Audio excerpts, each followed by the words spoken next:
Hello great people, welcome back to Hamid's motive again. আমরা spoken ইংলিশের ধারাবাহিক ক্লাস করছি, অর্থাৎ স্পোকেন ইংলিশের অনেকগুলো ক্লাস করে ফেলেছি। আজকে যে টপিকটা নিয়ে কথা বলবো, টপিকটার নাম হচ্ছে কজিটিভ ভার্ব। কজিটিভ ভার্ব, ওকে। পজিটিভ ভার্ব নিয়ে আমাদের অনেকগুলো মিসকনসেপশন আছে। সেটা হলো, আমরা জানি যে অনেকেই বলে যে পজিটিভ ভার্বটা হচ্ছে পাঁচটি, অর্থাৎ পাঁচটি। যেমন হচ্ছে যে কি বলে, হ্যাভ, হ্যাজ, হ্যাড একটি, গেট, গট, অথবা লেট, মেক, অথবা হেল্প। এই যে পাঁচটি, আসলে পজিটিভ ভার্ব পাঁচটি না। যে আইডিয়াটা আমাদেরকে বুঝতে হবে, পজিটিভ ভার্বটা কি, অর্থাৎ যে ভার্বটা নিজে না করে অন্যকে দিয়ে কোনো কাজটি করানো হয়, তখন সেটা পজিটিভ ভার্ব হয়। যেমন আমি একটা এক্সাম্পল লিখি, ইট, ওকে। যখন আমরা ফিট লিখব তখন সেটা পজিটিভ ভার্ব হয়ে যাবে। যেমন লার্ন, লার্ন মানে শেখা, টিচ মানে শেখানো। তারপর আমরা জানো যে নো, নো মানে জানা, ইনফর্ম মানে হচ্ছে জানানো। এই যে পজিটিভ হয়ে গেল, এই ইট এটা হয়ে যায় ফিট, পজিটিভ, যখন অন্যকে দ্বারা কোনো কাজটি করানো হয়। যেমন লার্ন, তখন হয়ে গেল টিচ, টিচ মানে শেখানো। নো মানে জানা, ইনফর্ম মানে জানানো। এরকম আপনি অল্প কয়েকটা ভার্ব আছে যেগুলো আমরা পজিটিভ ভার্ব আছে। তাহলে আমাদের কিছু ভার্ব আছে, যেমন ওয়ার্ক, ওয়ার্ক মানে কি, কাজ করা, কিন্তু যখন কাজ করানো হবে তখন এরকম কোনো ফিক্সড কোনো ভার্ব নাই। সেই জন্য এই যে পাঁচটা সাইন আছে, আমি পাঁচটা সাইন উল্লেখ করি। এই যে পাঁচটা সাইন, সেটা হলো, এই যে প্রথমে হচ্ছে হ্যাভ, হ্যাজ, হ্যাড, আরেকটা হচ্ছে গেট অবলিক গট, এটা। তারপর লেট, মেক, লাস্ট ওয়ান হচ্ছে হেল্প। এই যে এই পাঁচটা সাইন ব্যবহার করে যে সমস্ত ভার্বের পজিটিভ ফর্ম নেই, এই পাঁচটা সাইন ব্যবহার করে সে ভার্বগুলোকে আমরা পজিটিভ করতে পারি। ওকে, তাহলে আমরা একটা এক্সাম্পল দেই সাধারণত পজিটিভের। যেমন মা শিশুকে খাওয়ান, mother feeds the baby, mother feeds the baby. আমরা মাঝে মাঝে যখন স্পোকেন করব তখন কিন্তু আমাদের এই সমস্ত ওয়ার্ডগুলো আমাদের লাগবে। তাহলে আমরা যখন কথা বলবো স্পোকেন ইংলিশে বা বেসিক যে কথাগুলো বলবো আমাদের কমিউনিকেশনের ক্ষেত্রে, তখন আমাদের এত কিছু গ্রামার ফলো করতে হবে না। যখন আমরা ধীরে ধীরে, আমরা কি সবসময় কি বেসিক থাকবো? মাঝে মাঝে আমাদের রাইট ওয়েতে, অর্থাৎ প্রপার গ্রামেটিক্যাল ওয়েতে আমাদের কথা বলতে হবে। তাহলে আমরা শিখবো আজকে। তাহলে প্রথমে আমাদের কনসেপ্টটা ক্লিয়ার, পজিটিভ ভার্ব আসলে এই পাঁচটা না, এই সাইনগুলো ব্যবহার করে যে সমস্ত ভার্বের পজিটিভ নেই সেগুলো আমরা ব্যবহার করতে পারবো, অর্থাৎ এই সাইনগুলো ব্যবহার করে আমরা ওই সমস্ত ভার্বকে পজিটিভ ভার্ব বানাতে পারবো। যেমন এই যে এটা হ্যাভ, হ্যাজ, তাহলে subject plus have oblique has oblique had. তার আগে, শেখার আগে, এই রুলসটা শেখার আগে আমাদের দুইটা জিনিসের সাথে পরিচয় হতে হবে। একটা নাম হচ্ছে ডুয়ার, আর একটা নাম হচ্ছে রিসিভার। ওকে, ডুয়ার মানে যে কাজটি করতে পারে, ডুয়ার মানে যে কাজটি করতে পারে, রিসিভার মানে যে কাজটি করতে পারে না। যখন বাজারে অনেকগুলো গ্রামার বই দেখতে পাবেন, কিংবা অনেক রিনাউন্ড গ্রামার বই, ওখানে লেখা আছে যে ব্যক্তিবাচক অবজেক্ট অথবা বস্তুবাচক। ব্যক্তি বস্তু কোনো কিছুই না, আপনি শুধু মনে রাখবেন ডুয়ার যে কাজটি করতে পারে, রিসিভার যে কাজটি করতে পারে না। অনেক বস্তু আছে কাজ করতে পারে, অনেক বস্তু কাজ করতে পারে, ঠিক আছে? তাহলে ডুয়ার মানে যে কাজটি করতে পারে, রিসিভার মানে যে কাজটি করতে পারে না। Subject plus have, has, had plus যখন ডুয়ার হয়, DOER, ডুয়ার, তখন ভার্বের বেস ফর্ম অর্থাৎ V1 হয়। আবার যখন সাবজেক্ট প্লাস হ্যাভ, এটা আমি ডট ডট দিয়ে দিলাম, হ্যাজ প্লাস হচ্ছে রিসিভার যখন হয়, তখন হচ্ছে V3 হয়। ওকে, যেমন আমি একটা সেন্টেন্স বললাম যে সে ভাত রান্না করালো, সে ভাত রান্না করালো।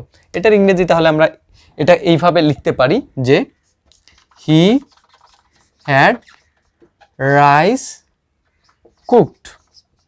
এটা কেন হলো? রাইস কোনোদিন নিজে নিজে রান্না করতে পারে না, রাইস কখনো নিজে নিজে কাজ করতে পারে না।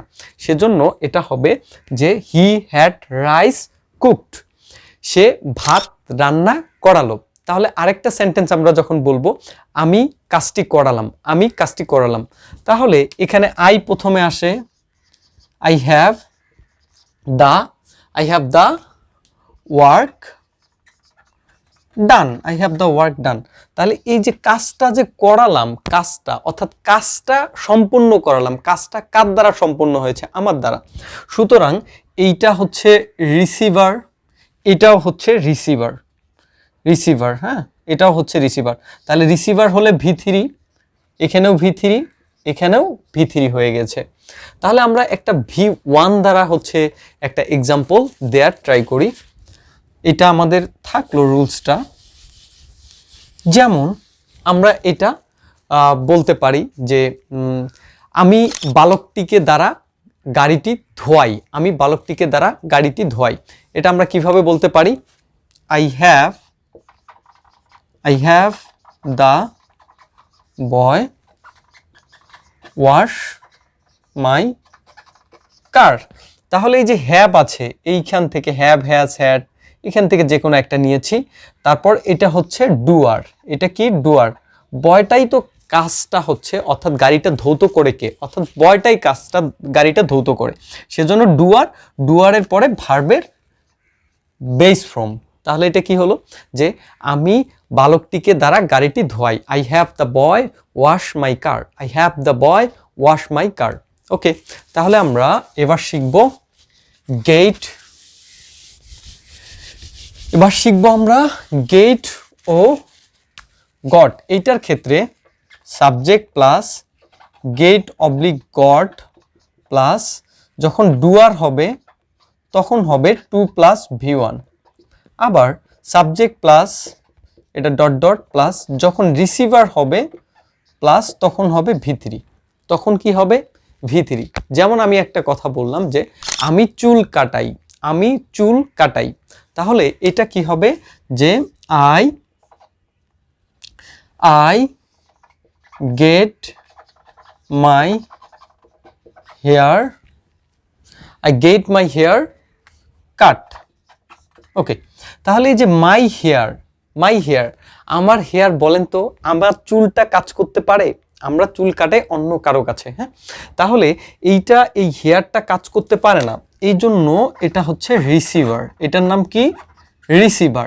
আর কাট, এটা হলো V1, V2, V3, কাট কাট কাট, এটা হচ্ছে V3 ফর্ম। যখন রিসিভার হবে তখন V3 ফর্ম হবে। আমি চুল কাটাই, আমি চুল কাটাই, I get my hair cut, এভাবে বলতে পারেন। যেমন আরেকটা বলি যে আমি আমার কাপড় ওয়াশিং মেশিন দ্বারা ধৌত করাই বা ধোয়াই, এটা আমরা কিভাবে বলতে পারি? যেমন আমি লিখলাম যে I get my washing machine, I get my washing machine to wash my clothes. ওকে, তাহলে এই যে মাই ওয়াশিং মেশিন, তাহলে দেখুন তো কাপড়টা ধৌত করে কে? আমি ধৌত করি না ওয়াশিং মেশিনই ধৌত করে? অবশ্যই এটা কাজ করতে পারে ওয়াশিং মেশিন, সেই জন্য 2 প্লাস V1। আমি বলেছি যখন ডুয়ার হবে তখন হবে 2 প্লাস V1, এটা ডুয়ার, এটা ডুয়ার, এজন্য এটা 2 প্লাস V1 ব্যবহৃত হয়েছে। আশা করি বুঝতে পেরেছেন। তারপর আমরা পড়ব লেট অথবা লেট আর মেক, এই দুটো সেম রুলস অনুযায়ী আমরা পড়ব। লেট অবলিক মেক আমরা পড়ব। লেট আর মেক হচ্ছে subject plus let oblique make plus doer oblique receiver, যেটাই থাকুক তারপরে বসবে V1। আশা করি বুঝতে পেরেছেন। সাবজেক্ট প্লাস লেট অথবা মেক প্লাস ডুয়ার অথবা রিসিভার যেটাই থাকুক V1 হবে। তাহলে স্পোকেন ইংলিশের ক্ষেত্রে আমরা মাঝে মাঝে এরকম আমরা পড়ি, এরকম সেন্টেন্স আমাদের চলে আসে, আমি তাকে দিয়ে কাজটি করাই, আমি তাকে দিয়ে কাজটি করাই। তাহলে এটা আমাদের কি হবে? I make him do the work, I make him do the work, I make him do the work, আমি তাকে দ্বারা কাজটি করাই। ওকে, আমি তাকে যেতে দেই, এরকম আমি তাকে যেতে দেই। তাহলে এটা কি হবে? আই লেট হার গো। এই যে লেট আছে, তারপর ডু আর রিসিভার যেটি থাকুক আমাদের দেখার বিষয় নাই, তাহলে আমাদের কি হবে, ভার্বের বেস ফর্ম হবে। লাস্ট ওয়ান যেটা আমরা পড়ব সেটার নাম হচ্ছে, এখানে আমরা দিব help, subject plus help, do আর রিসিভার যেটাই থাকুক আমরা V1ও দিতে পারি অথবা 2+V1ও দিতে পারি, হয়ে যাবে। যেমন আমি তাকে দ্বারা কাজটি করানো সাহায্য করি, এটার ইংরেজি আমরা এভাবে বলতে পারি যে I help him do the work. I help him do the work. Okay, এই ভিডিওটা শুধুমাত্র যে স্পোকেন ইংলিশে ব্যবহার করতে হবে এমন কোনো কথা নেই। বিভিন্ন কম্পিটিটিভ এক্সামে পজিটিভ ভার্ব থেকে অনেক কোশ্চেন আসে, কিংবা এডমিশন টেস্ট, সেখানে অনেকগুলো কোশ্চেন আসে। সুতরাং আপনারা এভাবে সবগুলা নোটস করে নিয়ে আপনারা পড়তে পারেন, আশা করি আর পজিটিভ ভার্বের কোনো প্রবলেম হবে না। Don't forget to subscribe my channel for more interesting video, tips and tricks. Stay with Hamid's Motive. Please take care everyone. Allah Hafiz.